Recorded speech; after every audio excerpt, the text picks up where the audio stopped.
இத்தன வருஷமா சென்னையில இருந்துட்டு, இப்படி ஒரு ஸ்டன்னிங்கான வியூவ பார்க்க முடியாம போச்சேன்னு ரொம்பவே வருத்தப்பட்டேன். இந்த இடம் என்னன்னு நீங்க தெரிஞ்சுக்கிறதுக்கு முன்னாடி என்னைய ஃபாலோ பண்ணிக்கோங்க. அப்பதான் இது மாரி இன்னும் சூப்பரான பல இடங்களுக்கு உங்களுக்கு நான் கண்டிப்பா வழிகாட்டுறேன். இந்த இடம் வேற எதுவும் இல்ல. நம்ம சென்னை அமைஞ்சகரையில இருக்க ஆம்பா ஸ்கை வாக். அதாவது இப்போ ஸ்கை ஒன் மால் தான் இது.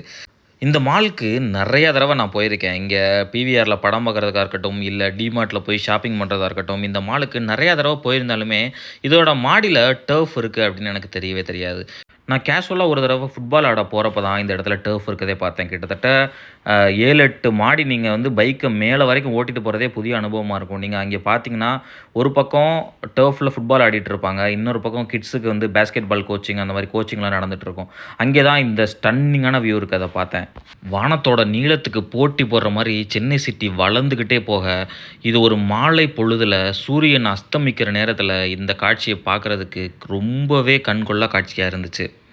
குறுகலான ரோட்ல எப்பவுமே ஹாரன் சத்தத்துலயும், அந்த சிக்னலுக்கு மத்தியிலயுமே நம்ம சென்னைய பார்த்துட்டு, இவ்வளவு பறந்து திரிஞ்சு இருக்கிற நகரத்த ஒரு கழுகு கண் பார்வையில பார்க்குறது ரொம்பவே ஒரு வித்தியாசமான அனுபவமா இருந்துச்சு. நீங்களும் அடுத்த தடவ வேம்பஸ் ஸ்கைவாக் போனா, கண்டிப்பா ஒரு தடவ போய் ட்ரை பண்ணி பாருங்க. அப்படியே இந்த பேஜ ஃபாலோ பண்ணிடுங்க. நன்றி, வணக்கம்.